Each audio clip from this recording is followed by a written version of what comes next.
लाठी क्यों चाले तोते, अब मुझे घूर क्या रहे हो? जाओ और मेरे लिए दाना लाओ, मैं भूख से मर जाऊंगी यहाँ और तुमको ही पका कर खा जाऊंगी। मैं तो पहले ही कहता था मुझे बारिश पसंद नहीं है, तुमको ही ये बारिश बहुत पसंद है। लो अब मजे बारिश के। देख लेना, जब बारिश रुकेगी तो हर तरफ हरियाली होगी और जंगल में हर तरफ भोजन ही भोजन होगा। जंगल की हरी भरी शाखाओं पर बैठी रानी चिड़िया बारिश की बूंदों को गिनते हुए सोच रही थी, काश हम भी इंसान होते, हमारे भी बड़े बड़े घर होते, पैसा होता और ऐसी तेज बारिश से बचने के लिए छत होती। ये टूटे फूटे तिनकों का घोंसला कब तक हमको संभालेगा। तभी दूर से मिट्टू तोता उड़ता हुआ आया और आकर रानी चिड़िया के घर के बाहर बैठ गया। उसका चेहरा उदास था, आंखों में आंसू थे। उसे रानी चिड़िया का दरवाजा खटखटाया। रानी चिड़िया ने दरवाजा खोला। मिट्टू तोता रोते हुए बोला, टूट गया, मेरा घोंसला टूट गया। रानी जो दाना संभाल के रखा था वो भी पानी में बह गया, सब बर्बाद हो गया।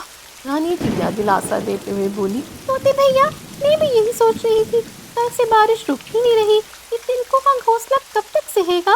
मैंने सुना है चीकू कौवा और सुनहरी कौवी घने जंगल में किसी सुरक्षित जगह जा रहे हैं, चलो हम भी उनके पास चलते हैं। मिट्टू तोता थोड़ा गुस्से से बोला, वो कौवे अच्छे तो नहीं, पर जाकर देख लेते हैं, शायद वो हमारी मदद कर दे और हमें कोई ठिकाना मिल जाए। अभी वो दोनों यही बातें कर रहे थे, रानी चिड़िया का घोंसला भी टूटकर नीचे गिर गया और रानी चिड़िया उड़कर पेड़ पर बैठ गई। अब वो दोनों सुनहरी कौवी और चीकू कौवे के पास जाने के लिए तैयार हो गए। सुनहरी कौवी पेड़ की डाल पर बैठी थी और नीचे चीकू कौवा घोंसला उल्टा सीधा करके कुछ ढूंढ रहा था। वो दोनों सुनहरी कौवी के पास पेड़ पर आकर बैठ गई। रानी चिड़िया पुकारते हुए बोली, सुनहरी बहन, चीकू भैया कहाँ हो, नजर नहीं आ रहे, कहीं किसी दूसरे जंगल में बारिश में तो नहीं फंस गए। सुनहरी कौवी रानी चिड़िया से बोली, वो नीचे बैठा है, मेरा घोंसला गिर गया है और मेरा दाना भी गिर गया है, वो नीचे दाना ढूंढ रहा है। नीचे से चीकू कौवा बोला, अरे सुनहरी, यहाँ पर कोई दाना नहीं है, सारा अनाज पानी में बह गया है, अब तुम क्या खाओगी? तुमको खाना न मिला तो तुम तो मुझसे लड़ने बैठ जाती हो, अब मैं तुम्हें अनाज कहाँ से ला कर दूंगा? सुनहरी कौवी गुस्से से बोली, चीकू जी, खुद तो तुमने पेट भर के खाना खा लिया है, अब मैं क्या भूखी बैठी रहूंगी? अगर मैं भूखी रही तो तुम्हारी शामत मेरे हाथों आएगी। चीकू कौवा उठकर पेड़ की डाल पर बैठ गया। चीकू कौवा रानी चिड़िया और मिट्टू तोते से बोला, हाँ बोलो, क्या काम है? तुम यहाँ क्यों आए हो? जाकर अपने घर में आराम से बैठो, इतनी तेज बारिश में यहाँ इधर फिर रहे हो। रानी चिड़िया जल्दी से बोली, चीकू भैया मेरा और मिट्टू तोते का घोंसला टूटकर गिर गया है और दाना भी पानी में बह गया है, अब हमारा रहने का कोई ठिकाना नहीं है और न खाने को अनाज है। हमने सुना है आप किसी सुरक्षित जगह जा रहे हो, हमें भी अपने साथ ले चलो, हम दोनों को यहाँ बहुत ठंड लग रही है। मिट्टू तोता रोते हुए बोला, चीकू भैया हम सब एक जगह होंगे तो एक दूसरे की मदद कर सकेंगे। चीकू कौवा ठंडी सांस भर के बोला, चलो जिसको भी आना है आ जाओ, जल्दी करो, मेरा शरीर कांप रहा है, बारिश में भीग भीग कर बुरा हाल है और ऐसे भी हमें उस जगह पर जल्दी पहुंचना होगा, क्योंकि अगर शाम हो गई तो हम रास्ता भटक जाएंगे। ये कहते हुए चीकू कौवा उड़ गया और सब चीकू कौवे के पीछे पीछे जंगल के दूसरे कोने में एक पुरानी रेलगाड़ी के डिब्बे के पास पहुंचे। रेलगाड़ी का डिब्बा घास से ढका हुआ था, दूर से देखने पर यूं लगता था जैसे कोई पेड़ हो। सभी पंछी उस रेलगाड़ी के डिब्बे के अंदर चले गए। चीकू कौवा गौर से देखते हुए बोला, ये वो जगह है जिसमें रहने के लिए मैं पिछले कई दिनों से मौके का इंतजार कर रहा था, अंदर आकर देखो बिल्कुल साफ है, बारिश से बचने के लिए इससे बढ़िया जगह नहीं मिल सकती। मिट्टू तोता कुछ से चीखते हुए बोला, वाह क्या बात है, अब तो हम यहाँ मजे से रहेंगे और हमें यहाँ ठंड भी नहीं लगेगी। रानी चिड़िया बोली, शुक्र है आज रात हम सब सुरक्षित हैं, अब मैं थोड़ा आराम कर लेती हूँ, इतनी देर तक बारिश में उड़ने की वजह से मैं बहुत थक गई हूँ। उस पुरानी रेलगाड़ी के डिब्बे में सब पंछी चुपचाप बैठे हुए थे। बाहर तेज बारिश हो रही थी, अंदर का माहौल थोड़ा ठंडा हो गया था, सबके दिल डरे हुए थे। कभी किसी जानवर की आवाज़ आती और कभी बिजली चमकने लगती। तभी सुनहरी कौवी मिट्टू तोते को गुस्से से चिल्लाकर बोली, मोटी चोंच वाले, वहाँ जाकर बैठो रानी चिड़िया के पास, ये जगह मेरे चीकू जी की है, कैसे मेरे करीब बैठे हुए हो, कैसे मेरे पुराने मित्र हो, अब मेरे पास आकर बैठे ना, तुमको थप्पड़ मार दूंगी। मिट्टू तोता बेचारा चुपचाप एक कोने में जाकर बैठ गया। रानी चिड़िया बोली, तोते भैया आप यहाँ आ जाओ मेरे पास, यहाँ हमारे लिए काफ़ी जगह है। सुनहरी कौवी बोली, रानी चिड़िया और तोते, ये खोज मेरे और चीकू जी की है, अगर तुम दोनों ने इसमें रहना है ना तो हमारे लिए दाना लाना होगा, मुझे बहुत भूख लगी है और भूख से मुझे गुस्सा बहुत आता है। तब चीकू कौवा भी बोल पड़ा, हाँ हाँ फिर ही हम तुम दोनों को यहाँ रहने देंगे, वरना हम तुम दोनों को यहाँ से बाहर निकाल देंगे। मिट्ठू तोते ने सुनहरी कौवी से कहा, सुनहरी बहन, आप तो हमेशा लड़ाई की बातें करती हो, पर जरा बारिश तो थम लेने दो। इतनी तेज बारिश में हम तुमको दाना कहाँ से ला कर दें? पर सुनहरी कौवी ने उसकी एक ना सुनी। सुनहरी कौवी मिट्ठू तोते से कहती है, लाठी क्यों चले तोते, अब मुझे घूर क्या रहे हो? जाओ और मेरे लिए दाना लाओ, मैं भूख से मर जाऊंगी यहाँ और तुमको ही पका कर खा जाऊंगी। रानी चिड़िया ने मिट्ठू तोते से कहा, आपने खाने को कुछ मिले ना मिले, मगर हमें इनका पेट तो भरना ही होगा, वरना ये हमें यहाँ से निकाल देंगे। अब दाना लाने के लिए हमें बारिश में बाहर जाना होगा। ठीक है मिट्ठू भैया, फिर मैं चाहती हूँ दाना ढूंढने। हम में से सिर्फ एक को जाना चाहिए, ताकि बारिश में भीगकर कोई बीमार ना हो जाए, और अगर हो जाए तो हम एक दूसरे का ख्याल रख सकें। बेचारी रानी चिड़िया तेज़ बारिश में निकल गई। उसने पूरे जंगल का कोना कोना देख लिया, लेकिन बारिश की वजह से कहीं भी कोई दाना नहीं मिला। थक कर वो रेलगाड़ी के डिब्बे में वापस लौट आई। रानी चिड़िया ने सुनहरी कौवी से रोते हुए कहा, सुनहरी बहन, मैंने पूरे जंगल में से दाना ढूंढ लिया, लेकिन मुझे कहीं से दाना नहीं मिला। इतनी तेज बारिश में सब दाना बह गया है और अब मैं बहुत भीग चुकी हूँ और उड़ने के काबिल भी नहीं रही, इसलिए मैं अब वापस आ गई हूँ। सुनहरी कौवी रानी चिड़िया से बोली, रानी चिड़िया, मुझे लगता है तुम्हें जो दाना मिला होगा तुमने उससे अपना पेट भर लिया है और मेरे लिए कुछ नहीं लाई। रानी चिड़िया सुनहरी कौवी की बात सुनकर उदासी से एक कोने में बैठ गई। तभी चिंटू कबूतर तेज उड़ता हुआ रेलगाड़ी के डिब्बे के पास आया। चिंटू कबूतर ने बाहर से आवाज लगाई, कोई है यहाँ? यहाँ कोई है? दरवाजा खोल दो, मैं तेज बारिश में भीग रहा हूँ, मुझे बहुत ठंड लग रही है, मुझे अंदर आने दो। अंदर से सुनहरी और बोली, हाँ हम हैं यहाँ, बताओ क्या बात है? कबूतर थोड़ा मुस्कुरा कर बोला, मैं समझा यहाँ कोई नहीं होगा। अच्छा हुआ जो आप सभी यहाँ हैं। अब इतने तूफान में मुझे अकेले यहाँ रात नहीं गुजारनी पड़ेगी, हम सब मिलकर यहाँ आराम से बैठ सकते हैं। मैं भी रात गुजारने के लिए यहाँ आया हूँ। पर सुनहरी कौवी ने गुस्से से कहा, ना ना, ये अब हमारा घर है और हम अपने घर में किसी को नहीं रहने देंगे। तुम यहाँ से जाओ और अपने लिए कोई और ठिकाना ढूंढो, मैं तुमको अंदर नहीं आने दूंगी। चिंटू कबूतर ने बेचैन होकर कहा, कवि बहन, मैं आपका और चूचू भैया का पुराना मित्र हूँ, आप तो मुझे जानती हो, इसलिए आप प्लीज मुझे यहाँ रात गुजारने दो। चीकू कौवे ने कहा, कंचे जैसी आंखों वाले, वो दिन याद कर, मैं तेरे घोंसले से दाना चुरा लिया था, तूने मार मार के मेरी पूंछ टेढ़ी कर दी थी। कभी नहीं, हम तुम्हें यहाँ कभी नहीं आने देंगे। रानी चिड़िया का दिल पिघल गया। रानी चिड़िया ने चीकू कौवे और सुनहरी कौवी से कहा, वो बारिश में भीग रहा है, बेचारा बीमार हो जाएगा, उसको अंदर आने दो, उस पर रहम करो। सुनहरी कौवी ने गुस्से से कहा, तो भीगे, अगर तुम्हें इतनी चिंता हो रही है ना, तो तुम भी दफा हो जाओ यहाँ से, जाओ उसके पास चली जाए और तुम दोनों मुझे अपनी शक्ल भी ना दिखाना। अब मैं तुम दोनों को यहाँ नहीं रखूँगी, अब तुम दोनों जाओ, चिंटू कबूतर के साथ जाओ। चिंटू कबूतर रोती हुई आवाज़ में बोला, सुनहरी बहन, चीकू भाई, मुझे माफ़ कर दो, मैं अपने किए की माफ़ी मांगता हूँ, मुझे अंदर आने दो, आप रानी बहन और मिट्ठू तोते को बाहर ना निकालो। लेकिन चीकू कौवे और सुनहरी कौवी ने कबूतर की बात ना मानी। मिट्ठू तोता रानी चिड़िया से बोला, चिंटू कबूतर बाहर बहता है, सुनहरी कौवी और चीकू जी उसे अंदर नहीं आने दे रहे और हमको भी यहाँ से जाने के नहीं दे रहे, और हम चिंटू कबूतर के साथ चलते हैं और कोई नया ठिकाना ढूंढते हैं। रानी चिड़िया ने तोते को देखा और कहा, हाँ ठीक है, लेकिन हम कहाँ जाएंगे, कोई ठिकाना कैसे ढूंढेंगे, मगर चलो फिर भी हम चिंटू कबूतर का साथ देंगे। सुनहरी कौवी ने गुस्से से कहा, उसकी पूंछ वाली बात याद है ना, कैसे उसने चीकू जी को मारा था, उनकी पूंछ ही टेढ़ी कर दी थी। मिट्ठू तोता सुनहरी से बोला, हाँ तो चीकू जी ने भी तो चिंटू कबूतर के घर से दाना चुराया था, गलती उसकी भी थी, पुरानी बातों को छोड़ दो सुनहरी बहन, चिंटू कबूतर को अंदर आने दो, वरना वो बारिश में भीगने से मर जाएगा। सुनहरी कौवी ने कहा, मरता है तो मरे, मैं उसको माफ नहीं करूँगी, निकलो सब यहाँ से।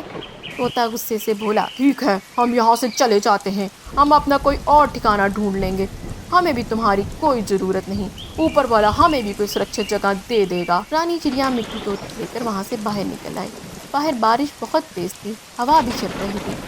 चिंटू कबूतर, रानी चिड़िया और मिट्टू तोता तीनों एक साथ उस अंधेरी रात में चल दिए। पीछे सुनहरी कौवी चुपचाप देख रही थी, उसके दिल में थोड़ा पछतावा हुआ।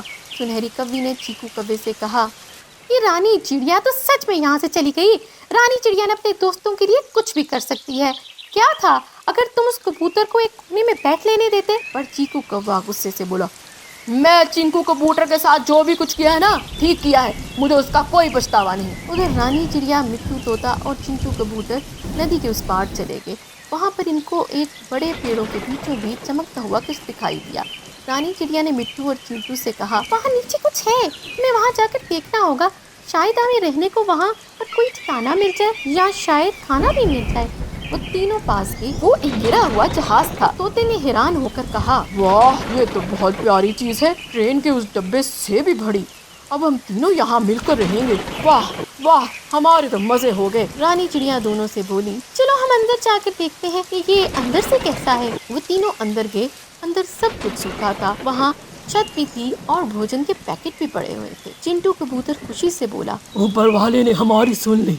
यहाँ तो छत भी है और खाने को भी चीजें पड़ी हुई हैं। अब हम आराम से रहेंगे। रानी चिड़िया मुस्कुराई और बोली, चलो दोस्तों, अब हमें किसी के निकालने का डर नहीं रहा। ये जहाज अब हमारा घर है और अब हम यहाँ जितनी देर तक चाहे रह सकते हैं। वो तीनों खुश होकर वहाँ बैठ गए। बारिश की टपटप उन्हें अब अच्छी लग रही थी और डरावनी नहीं लग रही थी, क्योंकि अब उनके पास एक नया घर था और खाना भी था। उधर सुनहरी कव्वी और चीकू कव्वे को भूख ने सताया और अकेले में उनको डर भी लग रहा था। वो वहाँ से उड़कर रानी चिड़िया और मिट्टू तोते को ढूंढने निकल पड़े। रानी चिड़िया और मिट्टू तोते को ढूंढने निकल पड़े। सुनहरी कव्वी चीकू कव्वे से बोली, चीकू जी, पता नहीं वो तीनों कहाँ चले गए हैं, मिल ही नहीं रहे। अगर वो हमें ना मिले तो हम भी अब वापस नहीं जा सकते, क्योंकि हम काफी दूर आ गए हैं। चीकू कौवा खुशी से सुनहरी से बोला, वो वहाँ मुझे एक जगह नजर आ रही है। वो मुझे लग रहा है वो तीनों वहाँ पर हैं। चलो जाकर देखते हैं। उन्हें नीचे जहाज की तरफ से रानी चिड़िया खिड़की में बैठी दिखाई दे गई। वो खुश हो गए और उनके पास आ चीकू कौवा और सुनहरी चिड़िया रानी चिड़िया के पास आकर बोले, रानी चिड़िया, यारी चिड़िया, हम दोनों को बहुत भूख लग रही थी और वहाँ पर डर भी बहुत लग रहा था, इसलिए हम तुम दोनों के पास आ गए हैं। हमें अंदर आने दो। मिट्टू तोता रानी चिड़िया से बोला, नहीं रानी चिड़िया, हम इनको अंदर नहीं आने देंगे।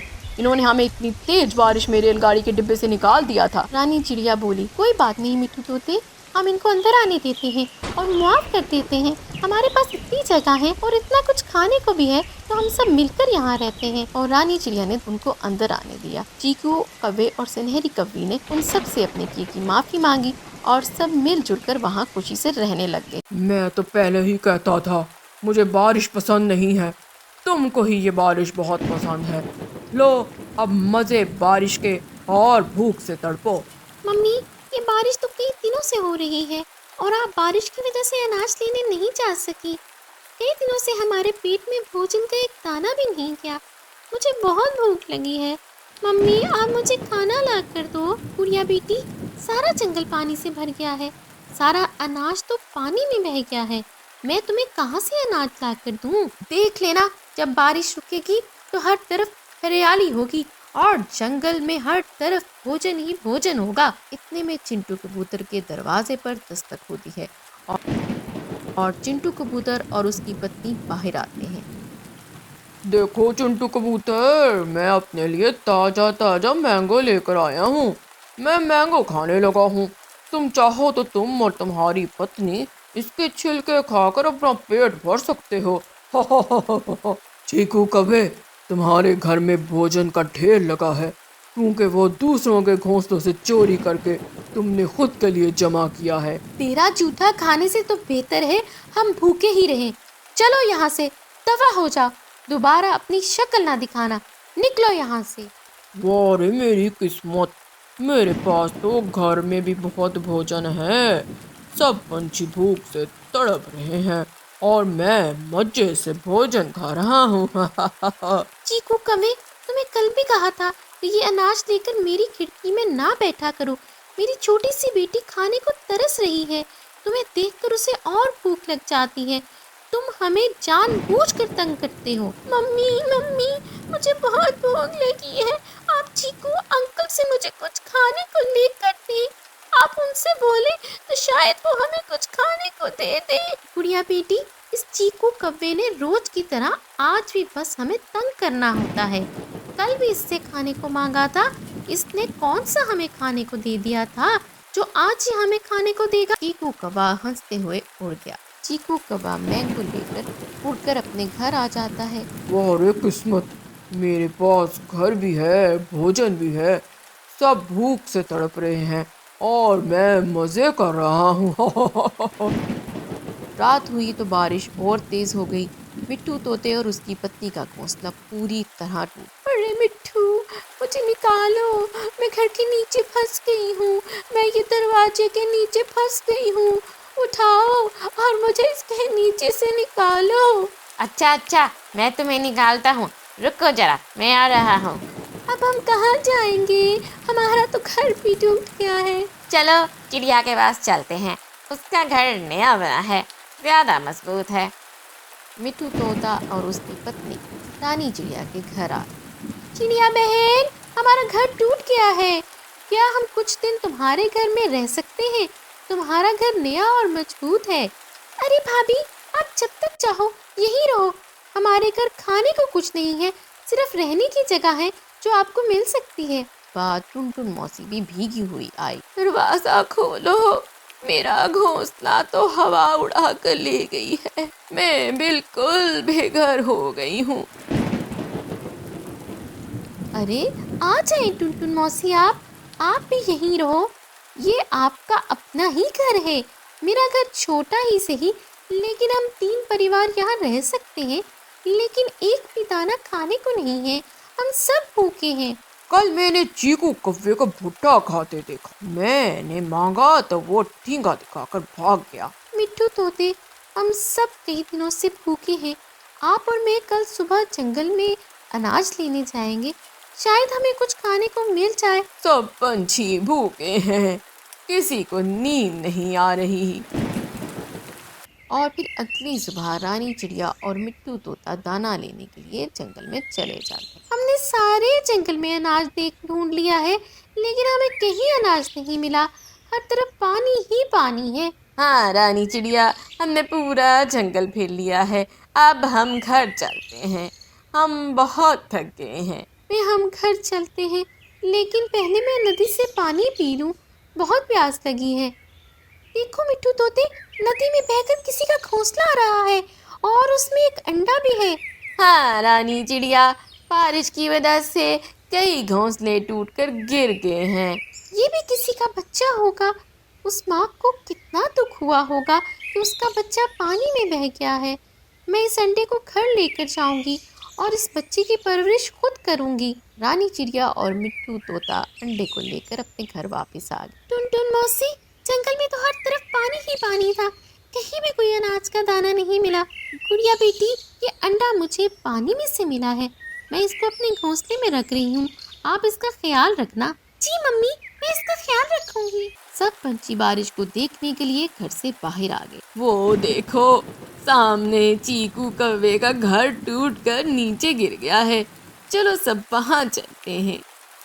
चीकू कौवे का घर नीचे गिर गया था और सारा अनाज भी नीचे गिरा पड़ा था। साथियों, ये अनाज तो हमारे घरों से चुराया हुआ है, ये अनाज उठाकर घर ले चलो। इस चीकू कौवे को तो हम सब अब देख लेंगे, इसने हमें बहुत तंग किया हुआ था। ठीक है टुनटुन मौसी, सारा अनाज अपने घर ले जाते हैं, फिर वहाँ जाकर देख लेंगे किसका अनाज कौन सा है। उन्होंने एक एक बोरी उठाई और रानी चिड़िया के, ये तो मेरे फ्रूट्स हैं, लाल मिर्च और अमरूद मेरे हैं, सब कुछ चीकू ने चोरी किया था। और ये मकई के भुट्टे मेरे हैं, मैं किसान के खेत से उससे मांग कर लाया था। अरे ये ब्रेड मेरी है, मेरे दांत में दर्द था तो मैं दुकानदार से ये खरीद कर लाई थी। मैं दोबारा कभी चोरी नहीं करूँगा, मुझे माफ कर दो, मुझे थोड़ा सा दाना दे दो। रानी चिड़िया, हमें तो हमारा अनाज मिल गया है, अब इसको माफ कर देते हैं और थोड़ा सा अनाज इसको दे दो। तो सब पंछी अपने घोंसलों को वापस अपने घरों में चले। 2 दिन बाद उस अंडे से एक सुंदर सा बच्चा निकला। वो चिड़िया को माँ कहकर पुकारने लगा, मम्मा मम्मा, मुझे खाने को दो, मुझे बहुत भूख लगी है। हाँ बेटा, मैं लाई हूँ, ये लो फ्रूट खाओ, तुम मेरे लाडले बेटे हो। मम्मी, मेरा भाई कितना सुंदर है, मैं इसका बहुत ख्याल रखूंगी, ये मुझे बड़ा प्यारा लग रहा है। दिन बीते बच्चा बड़ा होने लगा। अगर मुझे रोज भोजन नहीं ला कर दोगी तो मैं तुम्हारे बच्चे को बता दूंगा कि तुम उसकी असली माँ नहीं हो।